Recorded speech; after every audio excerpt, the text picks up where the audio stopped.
Ultimately വേടൻ്റെ രാഷ്ട്രീയം എന്താണെന്ന് രോഹിത്തിന് മനസ്സിലായോ? ഞാൻ മനസ്സിലാക്കിയിടത്തോളം വേടൻ്റെ രാഷ്ട്രീയം BJP രാഷ്ട്രീയമോ?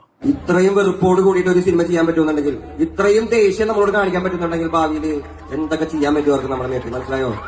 പ്രോപ്പർ ആയിട്ടുള്ള എഡ്യൂക്കേഷൻ എടുത്തോളാം, പൊളിറ്റിക്കൽ എഡ്യൂക്കേഷൻ. ഇല്ലെങ്കിൽ നോക്കിയോ, ഇല്ലെങ്കിൽ കുമാര ആദ്യം അടിക്കാൻ പോകുന്നത് നമ്മളെ പ്രകൃതി നമ്മളെ ഒരുപാട് നമ്മളെ പരിശോധിച്ചപ്പോഴും നമ്മളെല്ലാവരും ഒരുമിച്ച് അന്ന് നമ്മളിതൊന്നും കണ്ടില്ല. കണ്ട മക്കളെ, നമ്മളൊരു സമാധാനമായിട്ട് ജീവിക്കാൻ നോക്കുമ്പോൾ മരിച്ചുള്ള പണിയണ്ട. മര്യാദയ്ക്ക് സിനിമ കാണുന്നതിൽ ഒരു രാഷ്ട്രീയം കണ്ടോളാം നിങ്ങൾ. ഭക്ഷണ രാഷ്ട്രീയം കൊണ്ട് വന്നേക്കാൻ മരിക്കണം.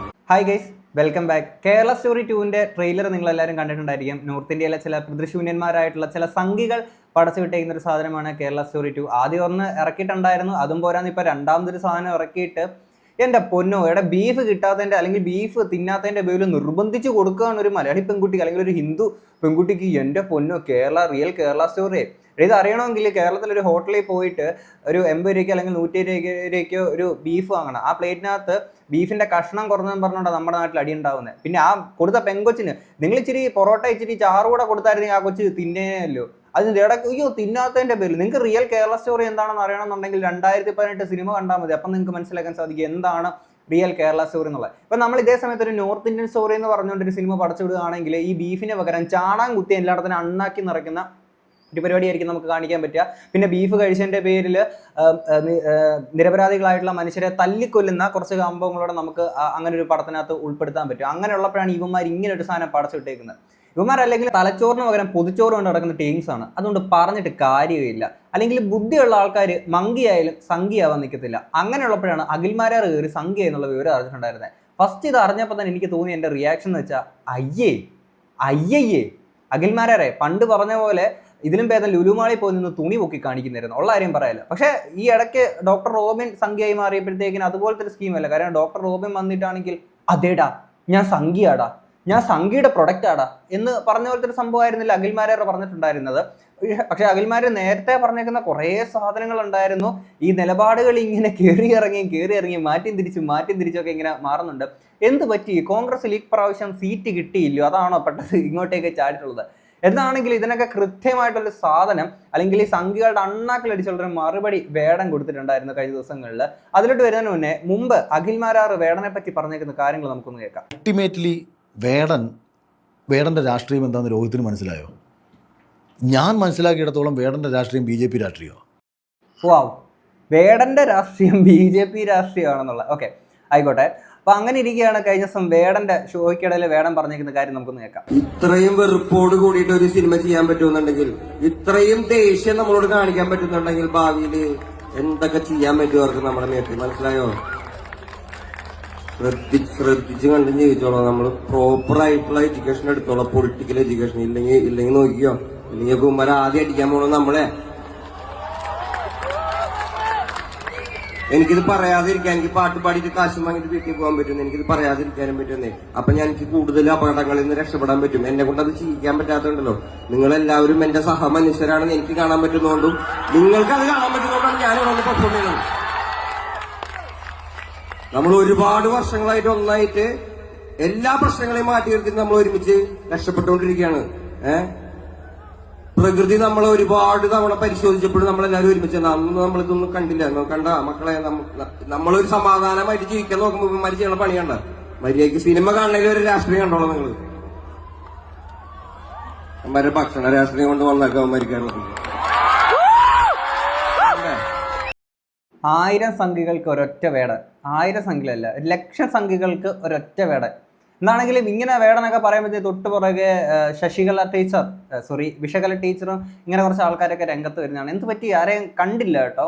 ഇനിയിപ്പം നിങ്ങൾ ആലോചിച്ച് നോക്കണം, ഈ സംഘ എലമെന്റ്സ് കേരള സ്റ്റോറി എന്ന് പറയുമ്പോൾ നിങ്ങൾക്ക് ഇത്ര കുരു പൊട്ടുന്നില്ലേ? മറ്റേ എമ്പുരാൻ സിനിമ ഇറങ്ങിയപ്പോഴത്തേക്കിന് 10-24 വെട്ടും കൊടുത്ത് അതിനെല്ലാം സപ്പോർട്ടായിട്ട് നിന്നേക്കുന്ന കുറച്ച് സംഘ് ടീംസ് ഉണ്ട്. ആൻഡ് ചില ആളുകളാണെങ്കിൽ ഇത് എമ്പുരാൻ സിനിമ സംഘിനെ ഇതിൻ്റെ റിയാലിറ്റി കാണിക്കുന്നുണ്ട്, ഞങ്ങൾ പോകൂല, ഞങ്ങൾ കാണൂല, ഞങ്ങളിത് ബോയ്ക്കോട്ട് ചെയ്യുന്നു എന്നൊക്കെ പറഞ്ഞ കുറച്ച് ടീംസ് വന്നിട്ടുണ്ടായിരുന്നു. എന്തേ കേരള സ്റ്റോറി 2 കണ്ടപ്പോൾ നിങ്ങളുടെയൊക്കെ എന്താ അണ്ണാക്കി പിരിവെട്ടിയിരിക്കുകയാണ്? അതോ നിങ്ങളുടെ കൂട്ടാനുള്ള നിങ്ങൾക്ക് പിന്നെ സഹോദരൻ എന്ന് പറയുന്നത് നിങ്ങളുടെ സഹോദര സ്ഥാനത്ത് നിങ്ങൾ കാണുന്നത് ഇതേപോലെ ബുദ്ധിയില്ലാത്ത ബുദ്ധിശൂന്യന്മാരായിട്ടുള്ള ഇങ്ങനത്തെ സംഖ്യകൾ പടച്ചിടുന്നത് അങ്ങനെയുള്ള ആൾക്കാരായിരിക്കും ഇവരൊക്കെ ഭയങ്കര കാര്യമായിട്ടുള്ളത്. അതുകൊണ്ടായിരിക്കും ഈ കാര്യത്തിൽ വലിയ പ്രതിഷേധമൊന്നും വലിയ പ്രശ്നമായിട്ട് നിങ്ങൾ കാണാത്തത്. ഓ, പടം കാണാതിരുന്നാൽ മതി, അങ്ങനെയാണ് ചില ആൾക്കാർ പറഞ്ഞുകൊണ്ടിരിക്കുന്നത്. എന്താണെങ്കിലും അടിപൊളിയായിട്ടുണ്ട്. വേണം ഒപ്പം മറ്റൊരു കാര്യം കൂടെ പറയുന്നുണ്ട്. ഞാൻ നല്ല ചോറും ബീഫൊക്കെ കൂട്ടി ബീഫൊക്കെ കൂട്ടിട്ടേ എനിക്ക് നല്ല ആരോഗ്യമുണ്ട്. ബീഫ് കഴിക്കുന്നതായിരുന്നു. ഞാൻ പറഞ്ഞ മനസ്സിലാവുന്നുണ്ടല്ലോ അല്ലേ? അത്രേ ഉള്ളൂ. നമ്മൾ ബീഫ് തിന്നും, പശു, പോത്ത്, ഈ സാധനങ്ങളെ നമ്മൾ തിന്നും, അത്രേ ഉള്ളൂ. അതൊക്കെ അങ്ങ് നോർത്തിൽ മതി. ഇവിടെ ചില ആൾക്കാർ ഇങ്ങനത്തെ കുറച്ച് സാധനങ്ങൾ ഇറക്കുന്നുണ്ട്, പക്ഷെ രഹസ്യമായിട്ട് പരസ്യമായിട്ടെന്ന് പറയാം ഞാൻ ബീഫ് തൊടൂല, ഞാൻ കഴിക്കൂല എന്ന് ചില ആൾക്കാർ വന്ന് വീഡിയോസിനകത്തൊക്കെ ചർച്ചയിലൊക്കെ ഒന്ന് വലിയ ഘോര പ്രസംഗിക്കുക. എന്നാൽ മാറിയിരുന്ന് ബീഫ് ഒറ്റയ്ക്ക് ഇരുന്ന് കയറ്റുന്ന കുറേ സംഭവങ്ങളൊക്കെ നമുക്കറിയാടേ. കുറച്ച് ആൾക്കാരെങ്കിൽ നിങ്ങൾ അങ്ങനത്തെ കുറച്ച് സംഭവങ്ങൾ നേരത്തെ കുറച്ച് കണ്ടിട്ടുണ്ടായിരിക്കും. എൻ്റെ പൊന്നെ, ഇതിനെയൊക്കെ നമുക്ക് തിന്നാനുള്ള സാധനങ്ങളാണ്. ഓക്കെ, ഈ പറയുന്ന എവല്യൂഷനൊക്കെ പഠിച്ച് എവിടെയാണ് ഈ സംഖ്യകൾക്ക് ബുദ്ധി മാറ്റി വെച്ചേക്കല്ലേ, തലച്ചോറ് മാറ്റി അവരുടെ അടുത്ത് പറഞ്ഞിട്ടില്ല, അല്ലാത്തവരുടെ അടുത്ത് പറയണം. നമ്മൾ ഈ എവല്യൂഷനും കാര്യങ്ങളൊക്കെ പഠിച്ചിട്ടുള്ള സാധനങ്ങളല്ലേ. അപ്പോൾ അതിനകത്ത് നമ്മുടെ ഈ ഒരു എക്കോസിസ്റ്റം, നമ്മുടെ ഈ ഒരു ഫുഡ് ചെയിന് കാര്യങ്ങളൊക്കെ പറ്റിയിട്ട് നിങ്ങൾ മനസ്സിലാക്കിയിട്ടുണ്ടായിരിക്കും. ഈ ഒരു ഫുഡ് ചെയിനിൽ അല്ലെങ്കിൽ ഈ ഒരു സിസ്റ്റത്തിൽ നമുക്ക് വേറെ ഒന്നും കഴിക്കാനില്ലാത്തൊരവസ്ഥ വരുമ്പോഴത്തേക്കും ഈ സാമാനങ്ങളൊക്കെ തന്നെ നമ്മൾ ഏറ്റവും അവസാനം തിന്നേണ്ടി വരും. അല്ലെങ്കിൽ എന്ത് തിന്നും, നമ്മൾ വായു ഭക്ഷിച്ചുകൊണ്ടിരിക്കുമോ? ഇതിന്റെ ഭാഗമാണ്. ഇനി അത് ചിന്തിക്കാനുള്ള ബുദ്ധി ഉമാർക്കില്ല, അതുകൊണ്ട് പറഞ്ഞിട്ട് കാര്യമില്ല. ഇനി എന്താണെങ്കിലും രാജീവ് ചന്ദ്രശേഖർ ഈ പറയുന്ന 2020 ഇങ്ങോട്ടേക്ക് വന്നതിനെ പറ്റിയിട്ട് പറയുന്നതായിട്ട് നമുക്ക് നോക്കാം. ഞങ്ങൾക്ക് ഒരു വലിയ സന്തോഷകരമായ ദിവസമാണ്.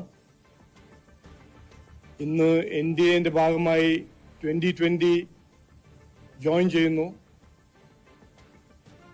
നാളെ പ്രധാനമന്ത്രി നരേന്ദ്രമോദിജി പങ്കെടുക്കുന്ന പ്രോഗ്രാമിൽ 2020 സാബുജിയും ഒഫീഷ്യലായിട്ട് PM-ന്റെ പ്രസൻസിൽ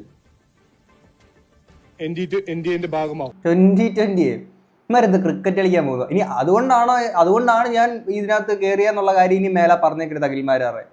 ഓക്കെ, പണ്ട് കുറെ ഷൂ നക്കി നടന്നേക്കുന്ന കുറച്ച് കാര്യങ്ങളുണ്ടായിരുന്നു. ഇപ്പം ട്രംപിന്റെ ഷൂ നയിക്കൊണ്ടിരിക്കുകയാണ്. സംഭവം നരേന്ദ്രമോദി നമ്മുടെ പ്രധാനമന്ത്രി നിലയിൽ അദ്ദേഹത്തെ എനിക്ക് ഭയങ്കര റെസ്പെക്റ്റ് ആണ്. ഓപ്പറേഷൻ സിന്ദൂറിന്റെ സമയത്ത് അദ്ദേഹം ചെയ്തേക്കുന്ന കാര്യങ്ങൾ ഭയങ്കര റെസ്പെക്ട്ഫുൾ ആയിട്ടുള്ളൊരു കാര്യം തന്നെയാണ്. എന്നാൽ അല്ലാത്ത കാര്യങ്ങളിലൊക്കെ ആണെങ്കിൽ നമുക്ക് ഒരിക്കലും യോജിക്കാൻ പറ്റാത്ത സാധനങ്ങളാണ്. കാര്യം എന്ന് വെച്ചാൽ ഇപ്പം ട്രംപ് പറയുന്നതിനനുസരിച്ച് പ്രവർത്തിക്കുക എന്നൊക്കെ പറയുമ്പോഴത്തേക്കിന് എന്തോന്നടേ ഇത് റഷ്യയിൽ നിന്ന് ഇത് വാങ്ങേണ്ട, ട്രംപ് പറയുന്നതിനനുസരിച്ചാണ് ഇപ്പം പ്രവർത്തിച്ചുകൊണ്ടിരിക്കുന്നത്. പിന്നെ എപ്സ്റ്റീൻ ഫയൽസിലൊക്കെ മോദിയുടെ പേരൊക്കെ വന്നേക്കെന്ന് അറിയാമല്ലോ. എന്തൊരു നാണക്കേടാണ് നമ്മുടെ നാടിന് തന്നെ. അത്രയും നമ്മളെ ഹൈയിൽ കൊണ്ടെത്തിച്ചേക്കുന്ന ഒരു വ്യക്തിയായിരുന്നു ഓപ്പറേഷൻ സിന്ദൂറിന്റെ ടൈമിൽ. പക്ഷേ ഇപ്പോഴോ എന്ത് നാണക്കേടുണ്ടാക്കുന്നൊരു സാധനമാണ്, ഒന്ന് ആലോചിച്ച് നോക്ക്. ഇനി അപ്പോഴും ഈ കേരള സ്റ്റോറിയുടെ കാര്യം പറയുമ്പോൾ ഇതിനു മുമ്പ് ദുരന്തര സിനിമ കിടില സിനിമയാണ്. എനിക്ക് ഭയങ്കര ഇഷ്ടപ്പെട്ടൊരു സിനിമ തന്നെയാണ്. പക്ഷേ അതിനകത്ത് ഇത് ഒരു പ്രൊപ്പഗണ്ട മൂവിയാണ്. ഇതിനകത്ത് കുറച്ച് ഈ പറയുന്ന BJP-നെ ബൂസ്റ്റ് ചെയ്തിട്ട് മൻമോഹൻ സിംഗ് അദ്ദേഹം അദ്ദേഹത്തെ ഒരുമാതിരി ഷൊണ്ണയാക്കിയിട്ടുള്ള രീതിയിലാണ് കാണിച്ചിരിക്കുന്നത്. അത് നല്ലൊരു സർക്കാർ നാളെ വരും, അപ്പം നമുക്ക് രാജ്യം കിടിലാവുന്നൊക്കെ. പിന്നെ നോട്ട് നിരോധനത്തിന്റെ സാധനമൊക്കെ വെച്ചേക്കുന്നൊരു രീതി എൻ്റെ പൊന്നെ അടിപൊളിയായിട്ടുണ്ട്. ആ സാധനം മാറ്റി വെച്ച് കഴിഞ്ഞാൽ പടം കിക്കിടിലുമാണ്. എന്തിനാണ് ഈ ആവശ്യമില്ലാത്ത ഇതെല്ലാം കൂടെ ഇതിനകത്ത് കുത്തി പറഞ്ഞിട്ട് കാര്യമില്ല. എമ്മാർക്ക് ഇതങ്ങ് ബൂസ്റ്റ് ചെയ്തുകൊണ്ടിരിക്കണമല്ലോ. എന്താണെങ്കിലും ഇനി അഖിൽമാരാർ നേരത്തെ പറഞ്ഞിരിക്കുന്ന കുറച്ച് സാധനം കൂടെ നമുക്ക് കാണാം. ഇതിനെ കൃത്യമായിട്ട് കാണാം, ഓരോന്നിങ്ങനെ മാറിയും തിരിഞ്ഞൊക്കെ പറയുന്നത്. നാട്ടിലെ ജാതീയത ഇല്ലാതാക്കാൻ വേണ്ടിയിട്ട് ഒരു നയം കമ്മ്യൂണിസ്റ്റ് പാർട്ടി കൊണ്ടുവന്നായിട്ട് രോഹിത്തിന് അറിയാവോ? അങ്ങനെ കൊണ്ടുവന്ന പിന്നെ ഇവിടെ കമ്മ്യൂണിസം ഇല്ലല്ലോ. ഇല്ല. അപ്പോൾ കമ്മ്യൂണിസം ഇല്ല. അൾട്ടിമേറ്റ്ലി ഒരു ചെടി വളരണമെങ്കിൽ വളം വേണം. ഓരോ ചെടിക്കും ഡിഫറൻറ്റ് വളമാണ്. ഉണക്കച്ചാണകം കൊണ്ടിട്ട് കഴിഞ്ഞാൽ ചിലപ്പം ഉണ്ടാവുന്ന ഗുണം പച്ചച്ചാണകം ഇട്ടാൽ കിട്ടത്തില്ല. കാര്യം പച്ചച്ചാണകത്തിന് ചൂട് കൂടുതലാണ്, കരിഞ്ഞു പോകും. ചാണകം തന്നെ രണ്ട് വ്യത്യസ്ത തലത്തിലുണ്ട്, രണ്ട് വ്യത്യസ്ത ചാണകങ്ങളുണ്ട്. BJP നിലനിൽക്കണമെങ്കിൽ പാകിസ്ഥാൻ്റെ പ്രശ്നങ്ങൾ വേണം. രാജ്യത്ത് മുസ്ലിങ്ങൾ കുഴപ്പക്കാരാണെന്ന് ചിത്രീകരിക്കണം. മുസ്ലിങ്ങൾ കുഴപ്പക്കാരല്ലെങ്കിൽ ഇവിടെ എങ്ങനെയാണ് ഹിന്ദുവിനെ കുത്തിത്തിരിക്കാൻ പറ്റുക? ഇത് രണ്ടും വേണ്ടേ? അപ്പം മുസ്ലിങ്ങളെ കുഴപ്പക്കാരാക്കി ചിത്രീകരിച്ചേ പറ്റൂ. ഞാൻ അതുകൊണ്ടാണ് BJP-യെ ഈ മതപരമായ കാര്യങ്ങളിൽ, അതായത് മതത്തിൻ്റെ പേരിൽ ഭിന്നിപ്പുണ്ടാക്കുന്ന വിഷയങ്ങളിൽ മാത്രമേ ഞാൻ അവരെ എതിർക്കാറുള്ളൂ. ബാക്കി എന്തിനാണ് ഞാൻ എതിർക്കേണ്ടത്? രാജ്യത്ത് ഡെവലപ്മെൻറ്റ്സിൻ്റെ കാര്യത്തിൽ ഞാൻ എന്തിനാണ് BJP എതിർക്കേണ്ടത്?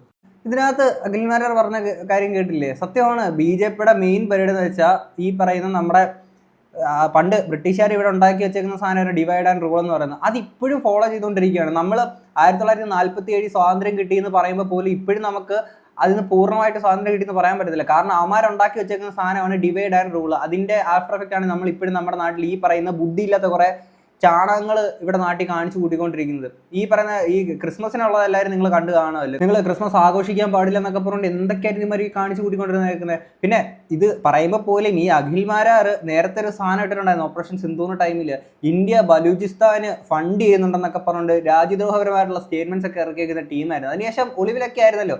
അന്ന് ഈ അഖിൽമാരാർക്കെതിരെ BJP ആൾക്കാരൊക്കെ പരാതി കൊടുത്ത് അങ്ങനെ കുറച്ച് സീനൊക്കെ ഉണ്ടായിരുന്നു. എന്നിട്ട് അതേ അങ്ങോട്ടേക്ക് തന്നെ പിന്നീട് ഇങ്ങനെ പറഞ്ഞേക്കുന്ന വ്യക്തിയാണ് മാറിയിരിക്കുന്നത്. ഇനി അടുത്ത വീഡിയോ കാണാം. തോക്കേന്തിയ ബ്രിട്ടീഷുകാരനോട് പോരാടിയ ഒരു ജനതയുടെ പ്രധാനപ്പെട്ട പ്രശ്നമെന്ന് പറയുന്നത് അന്ന് പശുവിൻ്റെ നെയ്യ് പുരട്ടിയ തിര കടിച്ചു വലിക്കാൻ വേണ്ടി ഹിന്ദുക്കളോട് ആവശ്യപ്പെട്ടതും പന്നിയുടെ നെയ്യ് പുരട്ടിയ തിര കടിച്ചു വലിക്കാൻ വേണ്ടി മുസ്ലിങ്ങളോട് ആവശ്യപ്പെട്ടതുമാണ്. അതായത് പശുവിൻ്റെയും പന്നിയുടെയും പേരിൽ 1857 ബ്രിട്ടനെതിരെ പോരാടിയ ഒരു ജനതയുള്ള ഒരു പ്രദേശത്ത് 2025 നരേന്ദ്രമോദി ഭരിക്കുന്നത് കൊണ്ടോ അല്ല 2014 മോദി വന്നതൊന്നും കൊണ്ടുണ്ടായ പ്രശ്നങ്ങളല്ല ഇത് രാഷ്ട്രീയത്തിന് വേണ്ടിയിട്ട് ജനങ്ങളെ തമ്മിലടിപ്പിക്കാൻ വേണ്ടിയിട്ട് പ്രത്യേകിച്ച് കേരളത്തിലുള്ള കമ്മ്യൂണിസ്റ്റ് പാർട്ടി പോലുള്ള പാർട്ടിക്കാർ എവിടെങ്കിലും ഈ രാജ്യത്തിൻ്റെ ഏതെങ്കിലും ഒരു കോണിൽ നടക്കുന്ന ഒരു പ്രശ്നത്തെ ഈ 130 കോടി വരുന്ന ജനങ്ങൾക്കിടയിൽ മൊത്തവും സംഭവിച്ചു കൊണ്ടിരിക്കുകയാണെന്ന് പറഞ്ഞ് പ്രചരിപ്പിച്ച് വലുതാക്കി മനുഷ്യനെ ഭിന്നിപ്പിക്കുകയാണ്. അപ്പോൾ ഇത് നമ്മൾ എവിടെയും ഒരു പ്രശ്നമുണ്ടോ ഈ രാജ്യത്ത് മുസ്ലിംസിന് പ്രശ്നമുണ്ടെങ്കിൽ അത് റിയലായിട്ട് അഡ്രസ്സ് ചെയ്യണം. പക്ഷേ ഇല്ലാത്ത പ്രശ്നം ഉണ്ടെന്ന് വരുത്തി തീർത്ത് ഹിന്ദുവിനെയും മുസ്ലിമിനെയും തമ്മിലടിപ്പിക്കലല്ല മതേതരത്വം. വെറുതെ അല്ല. ഞാൻ രാവിലെ എണീച്ചപ്പോഴേ പുറത്തോട്ട് ഇറങ്ങിയപ്പോഴത്തേക്കും ഒരു ഓന്ത് ഒറ്റയ്ക്ക് മാറിയിരുന്ന് കരയുന്നു. ഇപ്പം അഖിൽമാരാരോട് ഈഗോ അടിക്കുന്നെന്ന് പറഞ്ഞ ഓന്തിരുന്ന് കരയുന്നത്. ഇങ്ങനെ മാറുകൂടി ഒരാള്. ഇനി അടുത്തത്, എൻ്റെ ഒരു പ്രവൃത്തി കൊണ്ടോ പെരുമാറ്റം കൊണ്ടോ മറ്റൊരാൾ വേദനിക്കപ്പെടരുതെന്ന് ഞാൻ തീരുമാനമെടുത്തുകൊണ്ടാണ് രാമക്ഷേത്രത്തിൻ്റെ പരിപാടിയിൽ എനിക്ക് അവിടെ അക്ഷതം കൊണ്ട് തന്ന സമയത്ത് എന്നെ അവിടേക്ക് ക്ഷണിച്ച സമയത്ത് ഞാൻ പോയില്ല. പോകാഞ്ഞതിൻ്റെ കാരണം ഞാനൊരു ഹൈന്ദവവാദിയാണ്, ഞാനൊരു ഭാരതീയനാണ്, ഞാൻ എൻ്റെ സംസ്കാരത്തിൽ ഉറച്ചു വിശ്വസിക്കുന്നവനാണ്. പക്ഷേ ഒരുപാട് മനുഷ്യരുടെ മനസ്സിൽ മുറിവായ ഒരു പ്രദേശത്ത് എന്നെ സ്നേഹിച്ച, എനിക്ക് വോട്ട് നൽകി ജയിപ്പിച്ച വലിയൊരു മുസ്ലിം സമൂഹം കൂടി ഉണ്ടെന്നും അവർക്കൊരു വേദന ഉണ്ടാവരുതെന്നും ഞാൻ അവിടെ പോയി നിന്നിട്ട് താണ്ട്രാ നിൻ്റെയൊക്കെ ബാബറി മസ്ജിദ് പൊളിച്ചെടുത്ത് പണിഞ്ഞേക്കുന്ന രാമക്ഷേത്രത്തിൽ ദാ നിൽക്കുന്ന അഖിൽമാരാർ എന്ന് കാണിച്ചാൽ അതൊരുപാട് പേർക്ക് വേദനയുണ്ടാവും. എന്നെ സ്നേഹിച്ചവർക്കൊരു വേദനയായി മാറും. അതുകൊണ്ടാണ് പോകാഞ്ഞത്. അല്ലാതെ അമ്പലത്തിൽ പോകാത്ത ആളല്ലല്ലോ. അമ്പലത്തിലൊക്കെ പോവും. പക്ഷെ മറ്റൊരാൾക്ക് വേദന ഉണ്ടാവുന്നൊരു സ്ഥലത്ത് പോയി നിന്ന് കാണിക്കുന്നത് ഇതെൻ്റെ കാഴ്ചപ്പാടാണ്. ആൾക്കാർ എന്ത് പറഞ്ഞാലും പൊന്നെ അഖിൽമാരാർ അങ്ങനെയൊക്കെ പറഞ്ഞേക്കുന്ന ഒരു വ്യക്തിയാണ്. മനസ്സിനെ ഭിന്നിപ്പിക്കാൻ പാടില്ല. എന്നാൽ ഇതേ വ്യക്തിക്ക് തന്നെ അറിയാം ഈ പറയുന്ന ഇവരുടെ മെയിൻ പരിപാടി എന്ന് വെച്ചാൽ മുസ്ലിം ഹിന്ദു ഇവരെ വിഭജിച്ച് അല്ലെങ്കിൽ അങ്ങനെ വേർതിരിച്ച് കാണിച്ച് മനുഷ്യനായിട്ട് കാണാൻ പറ്റാത്ത അങ്ങനെ ഒരു മൈൻഡ് സെറ്റ് ഉള്ള ആളുകളാണ് ഇതിനകത്ത് മെജോറിറ്റി എന്നുള്ള അഖിൽമാരാർക്ക് അറിയാം. ഞാൻ ആലോചിക്കുന്നു, ഇനി എൻ്റെ ഈ കമന്റ് ബോക്സിൽ വന്നിട്ട് എൻ്റെ പൊന്നോ എന്നെ കൊല വിളിക്കും. നീ ആരടാ ഇതൊക്കെ പറയാൻ? നീ കൊച്ചു ചെറുകനാണ്, നിന്നെ പൂളിക്കളി. ഇതിനു മുമ്പ് കുറെ ഇതുപോലത്തെ കുറെ ഭീഷണി കാര്യങ്ങളൊക്കെ മുമ്പ് വന്നിട്ടുണ്ടായിരുന്നേ. ഇതിനകത്ത് എന്തൊക്കെയാണോ വരാൻ പോകുന്നത്? നമുക്ക് ഇനി അടുത്തൊരു വീഡിയോ ആണ്. ഞാൻ കുറച്ച് സ്വതന്ത്ര ചിന്താഗതി പിന്തുടരുന്ന ആളാണ്. അപ്പം എൻ്റെ ചില ചിന്തകളും ചില അഭിപ്രായങ്ങളും ഒക്കെ ചിലപ്പം അത് BJPക്ക് അനുകൂലമായിരിക്കും, ചിലപ്പോൾ UDF അനുകൂലമായിരിക്കും, ചില സമയങ്ങളിൽ അത് ഇടതുപക്ഷത്തിന് അനുകൂലമായിരിക്കും. അടിസ്ഥാനപരമായിട്ട് എൻ്റെ ചിന്തയിൽ കൂടുതലും ഒരു സ്വതന്ത്ര ചിന്താഗതിയാണ്. ഇനി ഇത് തന്നെ ഇതേ രീതിയിൽ തന്നെ മുന്നോട്ടും മാരാർക്ക് പോകാൻ പറ്റുമോ? കാര്യം എന്ന് വെച്ചാൽ മുമ്പ് ഇതുപോലെ സുരേഷ് ദി പണ്ട് ഇതുപോലെ ആയിരുന്നു. ഇലക്ഷനൊക്കെ നിൽക്കുന്ന ടൈമിൽ മുസ്ലിം പള്ളികളിലൊക്കെ പോകുന്നു, ഭയങ്കര മതസൗഹാർദ്ദം കാണിക്കുന്നു, ഭയങ്കര അവരിതൊക്കെ കാര്യങ്ങളൊക്കെ ആയിരുന്നു. അതിനുശേഷം നടന്നത് ചരിത്രമായിരുന്നു സുഹൃത്തുക്കളെ. പിന്നീട് ഉന്നത കുലജാതനായിട്ട് ജനിക്കണമെന്നും ഒരു വേർതിരിവ് അങ്ങനത്തെ കുറേ സംഭവങ്ങൾ ആ സമയത്ത് വന്നിട്ടുണ്ടായിരുന്നേ. അപ്പം ആദ്യമൊക്കെ ഓക്കെ സുരേഷ് ജി കിടിലുവാക്കും പൊളിയാക്കും എന്നൊക്കെ പറഞ്ഞിട്ട് തൃശ്ശൂർക്കാരുടെ ഒരു അവസ്ഥ. ഇപ്പൊ കുറച്ച് പേര് വരും, സുരേഷ് ജി പറയാം നീ ആരാടാ, നിന്നെ ഞങ്ങൾ തീർത്ത് കളയുന്നു. ഇനി അടുത്ത കേൾക്കാം. ഈ അമ്പലവും പള്ളികളും ഒക്കെ പണിയാൻ നടക്കുന്നതിനെക്കാട്ടിയും പ്രധാനപ്പെട്ട കാര്യമാണ് മനുഷ്യനെ നൽകണം. ഇപ്പം BJP എന്നൊരു രാഷ്ട്രീയ പാർട്ടി ഉണ്ടല്ലോ. BJPക്ക് ഇവിടെ ശബരിമലയ്ക്ക് പ്രശ്നം വന്നു കഴിഞ്ഞാൽ അയ്യപ്പനെ സംരക്ഷിക്കാൻ വേണ്ടി BJP പോകാറില്ലേ? എന്താ പാവങ്ങളെ സംരക്ഷിക്കാൻ ഇറങ്ങാത്തത്? മനുഷ്യന്റെ പ്രശ്നം മുൻഗണന കൊടുക്കാത്തത്? ഏറ്റവും കൂടുതൽ പ്രാധാന്യം അതിന് കൊടുക്കുക. മനുഷ്യനെ ദൈവത്തെക്കാട്ടി വരുന്നല്ലോ മനുഷ്യൻ. ദൈവങ്ങളെ സംരക്ഷിക്കാൻ നടക്കുകയാണ്, മതങ്ങളെ സംരക്ഷിക്കാൻ നടക്കുകയാണ്, മനുഷ്യനെ സംരക്ഷിക്കാൻ ആരും. അത് തന്നെ അങ്ങനെ അങ്ങോട്ട് പറയണം മാറാറേ. ഇനി മുന്നോട്ട് ഇത് തന്നെ പറയാതിരിക്കല്ലോ അല്ലേ? ബാബരി മസ്ജിദ് പൊളിച്ച് അവിടെ ക്ഷേത്രമൊക്കെ പണിത അതിനകത്തൊക്കെ ഭയങ്കര വിയോജിപ്പ് കാണിച്ചിരിക്കുന്ന ഒരു വ്യക്തിയാണ്. ഇതേ വിയോജിപ്പുകൾ ഇത്തരം കാര്യങ്ങളൊക്കെ മനുഷ്യനായിട്ട് കാണുന്നുള്ള കാര്യങ്ങൾ മുന്നോട്ടും ഇത് സംസാരിക്കണം കേട്ടോ. എന്നാണെങ്കിലും മുമ്പൊരിക്കെ അല്ലെങ്കിൽ ആ സിന്ദൂറിന്റെ സമയത്ത് നമ്മുടെ അഖിൽമാരാർ പറഞ്ഞൊരു കാര്യം കൂടെ ഒന്ന് കേൾപ്പിക്കാം. വിഷയത്തിൽ ഏതെങ്കിലും ഒരു പോയിന്റിൽ ഇന്ത്യ യുദ്ധമുഖത്ത് നിന്നപ്പോഴോ നമ്മുടെ സൈനികർ ഈ വിഷയത്തിൽ നേരിട്ട സമയത്തോ ഏതെങ്കിലും ഒരു സ്ഥലത്ത് രാഷ്ട്രീയപരമായിട്ടോ അല്ലാതെയോ പ്രൈം മിനിസ്റ്ററെയോ ഈ രാജ്യത്തെയോ സൈന്യത്തെയോ ഇകഴ്ത്തി സംസാരിച്ചിട്ടില്ല എന്ന് മാത്രമല്ല എല്ലാ രീതിയിലും എന്റെ ഭാഗത്തു നിന്ന് ഒരു പിന്തുണയെങ്കിലും നേരിയ പിന്തുണയെങ്കിലും എന്റെ രാജ്യത്തെ ജനങ്ങൾക്കും സൈന്യത്തിനും കൊടുക്കണമെന്നുള്ള അർത്ഥത്തിൽ എഴുതിയിട്ടുള്ള ഒരാളാണ് ഞാൻ. ഇന്നും അഭിമാനത്തോടുകൂടി ഇന്ത്യ രാജ്യത്തെ എന്റെ ഹൃദയത്തോട് ചേർത്ത് പിടിക്കാൻ ആഗ്രഹിക്കുന്ന ഒരാളാണ്. മോദിയെ അല്ല എന്ന് ദയവ് ചെയ്ത് നിങ്ങൾ മനസ്സിലാക്കണം. മോദിയെയോ RSSനെയോ BJPയോ അല്ല ഞാൻ എൻ്റെ ഹൃദയം കൊണ്ട് ചേർക്കാൻ ആഗ്രഹിക്കുന്നത്. എൻ്റെ രാജ്യത്തെയാണ്, എൻ്റെ രാജ്യത്തിന്റെ അഭിമാനത്തെയാണ്, എൻ്റെ രാജ്യത്തെ സംരക്ഷിക്കുന്ന സേനയാണ്, ഈ രാജ്യത്തെ പൗരന്മാരെയാണ്. ഇതാണ് എൻ്റെ വ്യക്തമായ അത്രേ ഉള്ളൂ. നിലപാട് സിംഗം മറർജി നല്ല അത്രേ ഉള്ളു. എന്നിട്ട് ആ സമയത്ത് തന്നെ ഇന്ത്യ ബലൂചിസ്ഥാന് ഫണ്ട് ചെയ്യുന്നു എന്നൊക്കെ പറഞ്ഞ് പിന്നീട് ഒളിവിൽ പോകുന്നു. അങ്ങനെ പറഞ്ഞത് കഴിക്കാണ്. ഇനി കുറച്ച് ദിവസങ്ങളോടെ കഴിഞ്ഞിട്ട് മോദി ഭക്തനായിട്ട് മാറിയിട്ട് മോദിക്ക് ജയ് എന്നൊക്കെ പറയുന്ന കുറച്ച് സംഭവങ്ങൾ നമുക്ക് കാണാൻ പറ്റിയ. സി ഗൈസ്, ഞാനൊരു പാട്രിയോട്ടാണ്, അതിനേക്കാൾ ഉപരി ഒരു മനുഷ്യസ്നേഹിയാണ്. അങ്ങനെയുള്ള ആളുകൾക്ക് ഈ പറയുന്ന ഈ സംഘ് എലമെന്റ്സ് മുന്നോട്ട് വെക്കുന്ന ഈ ആശയങ്ങളോട് എങ്ങനെയാണ് യോജിക്കാൻ പറ്റുന്നത്? നോർത്തിലോട്ടൊക്കെ പോകുമ്പോഴത്തേക്കും ഇവന്മാർ കാണിച്ചു കൂട്ടുന്ന കുറച്ച് പരിപാടികളുണ്ട്. എന്നിട്ട് നമ്മുടെ നാട്ടിൽ ഇവന്മാർ ഈ ചാണകങ്ങൾ വന്നിട്ട് ഇതുപോലെ കേരള സ്റ്റോറി 2 എന്നും പറഞ്ഞിട്ട് ഇങ്ങനെ ഒരു സാധനം പടച്ചു വിട്ടിട്ട് എന്താ ഇവിടുത്തെ സംഘ എലമെന്റ്സിന് അങ്ങോട്ട് കുരു പൊട്ടാത്തേ? അല്ലെങ്കിൽ ആലോചിച്ച് നോക്കണം നിങ്ങൾ. മറ്റേ എമ്പുരാൻ സിനിമ ഇറങ്ങിയപ്പോഴത്തേക്കിനും ഭയങ്കര ചർച്ചയായിരുന്നു. മറ്റേ ഒരു തൃശ്ശൂർക്കാരൻ ഏതൊരുത്തണ്ട്, അയാളുടെ പേര് ഞാൻ മറന്നു, എന്തോ ഈ പടം ഇറക്കി കഴിഞ്ഞാൽ ആരെയാ തീർത്ത് കളയുന്നോ അങ്ങനെ എന്തൊക്കെയോ കുറെ സംഭവങ്ങളൊക്കെ പറഞ്ഞിരിക്കുന്ന കുറെ ഉമ്മാരുണ്ടായിരുന്നേ.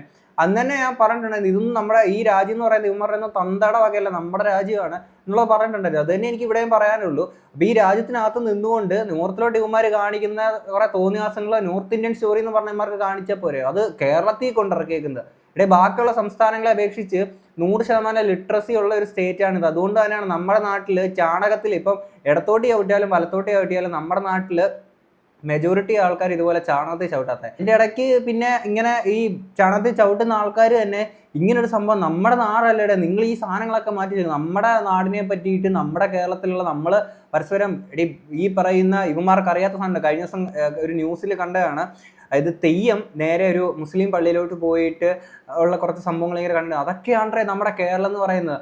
അതൊന്നും ഇവന്മാർക്ക് അറിയത്തില്ല. അതാണ് നമ്മുടെ കേരളം എന്ന് പറയുന്നത്. നമ്മുടെ നാട് കുറച്ച് നല്ലവരായിട്ടുള്ള മനുഷ്യന്മാരുള്ള നാടാണിത് അല്ലേ? അല്ലെങ്കിൽ ഈ ഒരു രാജ്യത്ത് ഈ പറയുന്ന ഈ സംഘ എലമെന്റ്സിന്റെ ഈ കടന്നാക്രമണം കൊണ്ട് മാത്രമാണ് കുറേയൊക്കെ ഈ രീതിയിലൊക്കെ ആയി പോകുന്നത്. എന്തൊരവസ്ഥയാണ്. എന്താണ് ഇത്രയും കേട്ട് നിങ്ങൾക്ക് എന്താ തോന്നുന്നത്? തീർച്ചയായും കമന്റ് ബോക്സിൽ പറയാം. നമുക്ക് അടുത്തൊരു വീഡിയോ ആണ്. അപ്പോൾ ശരി.